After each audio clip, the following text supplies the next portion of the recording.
오늘 함께 은혜 받으실 하나님의 말씀은 베드로전서 3장 1절의 말씀입니다. 제가 봉독해 올립니다. 아내들아 이와 같이 자기 남편에게 순종하라. 이는 혹 말씀을 순종하지 않는 자라도 말로 말미암지 않고 그 아내의 행실로 말미암아 구원을 받게 하려 함이니. 아멘.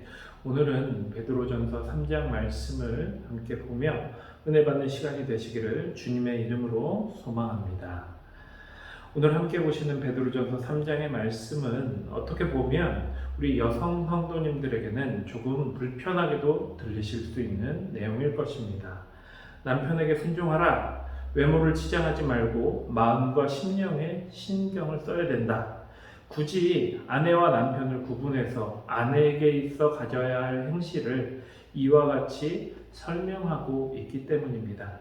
지금 시대가 어떤 시대인데 조선시대의 사대부 부인도 아니고 왜 갑자기 초대교회 성도들에게 이런 말씀이 전해지는 것인지 이해하기가 힘들 수도 있습니다. 그렇다면 왜 베드로 사도는 갑자기 이렇게 본문을 통해 이런 말을 하고 있는 것일까요? 오늘 1절 말씀을 우리 다시 한번 보기 원합니다. 아내들아 이와 같이 자기 남편에게 순종하라. 이는 혹 말씀을 순종하지 않는 자라도 말로 말미암지 않고 그 아내의 행실로 말미암아 구원을 받게 하려 함이니. 여러분, 우리가 성경을 볼 때 유의해야 할 점 중에 하나가 따로따로 나눠서 그 부분만 보고 이해를 할 때 오류가 많이 생길 수 있다라는 것입니다. 그런데 오늘 본문 1절 말씀 또한 이렇게 시작되고 있지요. 아내들아 이와 같이. 이 말은 이 3장의 말씀 또한 앞에 2장의 말씀과 연결이 되어 있다라는 것입니다. 그렇다면 여기서 말하고 있는 이와 같이는 무슨 말을 하고 있는 것일까요? 무엇을 말하고 있는 것일까요? 여러분, 지난 금요일에 우리가 함께 보았던 본문인 2장 18절 말씀을 함께 보기 원합니다. 제가 읽습니다. 사환들아 범사에 두려워함으로 주인들에게 순종하되 선하고 관용하는 자들에게만 아니라 또한 까다로운 자들에게로 그리하라. 여러분, 어떻게 보면 이 말씀 또한 우리가 오늘 보았던 3장의 말씀과 같은 형식으로 진행이 되고 있습니다. 단지 그 순종을 해야 하는 대상이 사환과 주인으로 바뀌어져 있는 것입니다. 결국 이 두 가지 경우를 통해서 우리가 유추해 볼 수 있는 것은요, 사환과 주인, 아내와 남편, 이 당시의 사회적인 제도와 분위기 속에서 어떻게 보면 순종해야 하는 역할을 담당하고 있는 대표적인 부류가 사환과 아내였다라는 것입니다. 여러분, 예를 들어서 부모와 자식 중에 순종의 역할은 자식이 하는 것이 맞는 것처럼 그 당시 사환과 아내는 순종의 역할을 하는 것이 당연하게 보여졌기 때문입니다. 하지만 그것은 사회적인 통념일 뿐이고 왜 굳이 그 내용을 하나님의 말씀인 성경 안에서 지금 베드로를 통해 하나님의 성도들에게 이렇게 말하고 있는 것일까요? 그 이유는요, 이러한 상황이 지금 이 초대교회의 차별과 고난을 당하고 있는 성도들의 상황과 다르지 않기 때문입니다. 사환과 아내, 여러분 무조건 순종하고 참아야만 하는 존재가 맞습니까? 여러분, 아닙니다. 그건 그 당시의 사회적인 분위기일 뿐이지 지금 시점에서 사환이라고 해서 아내라고 해서 막 무시하고 막 대한다면 갑질 논란도 있을 수 있고요. 이혼당하기 딱 좋습니다. 하지만 그 당시의 사회적 분위기 아래서는 사환과 아내가 순종의 입장에 서 있었다라는 것이죠. 초대교회 성도들 또한 마찬가지였습니다.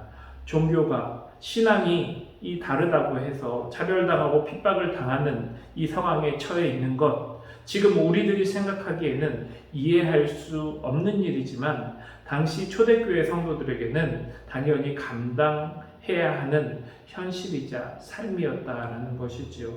그런데 그런 그들에게 오늘 본문은요, 오늘 본문의 말씀은 사환과 이 주인의 비유를 통해서 또 아내와 남편의 비유를 통해서 이 어렵고 힘든 상황을 어떻게 해야 하는지 말씀해주고 있는 것입니다.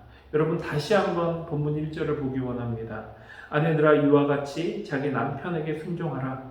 이는 혹 말씀을 순종하지 않는 자라도 말로 말미암지 않고 그 아내의 행실로 말미암아 구원을 받게 하려 함이니. 여러분, 이 말씀 중에 우리에게 자극적으로 다가오는 부분은 아마도 남편에게 순종하라 일 것입니다. 하지만 이 본문의 목적은 어디 있냐면 바로 마지막에 있습니다. 구원을 받게 하려 함이니, 이것이 목적인 것입니다.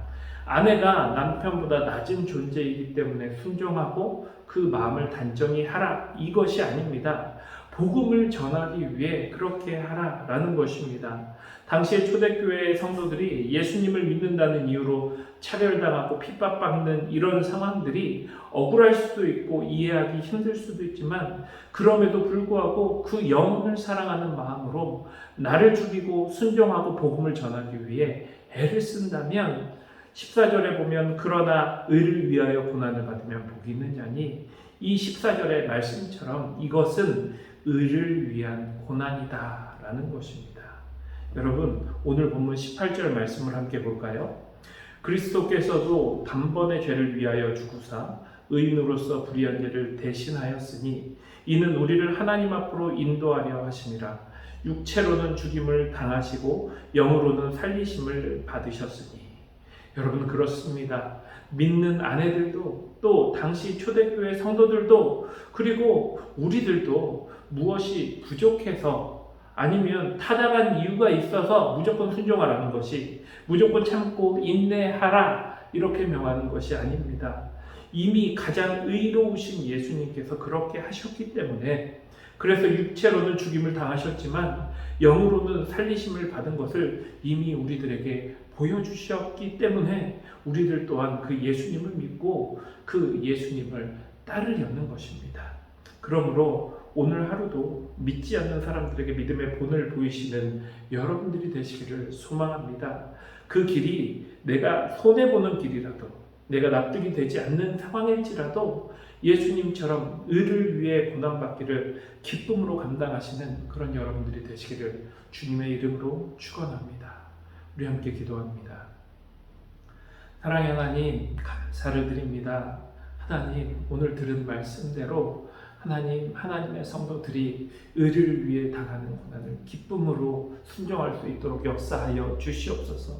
먼저 십자가에 못 박혀 죽으신 예수님처럼, 우리를 사랑하기 때문에 죽으신 예수님처럼 우리도 그 길을 온전히 기쁨으로 따라갈 수 있는 아버지, 그런 저희들이 될 수 있도록 역사하여 주시옵소서. 억울하고 힘든 마음이 있을 수도 있습니다. 하지만 그럼에도 예수님 바라보고 오늘 하루 믿음으로 승리할 수 있는 우리 성도님들이 될 수 있도록 주님 역사하여 주시옵소서. 이 모든 말씀 살아계신 예수님의 이름으로 기도드립니다. 아멘. 우리 함께 기도하겠습니다.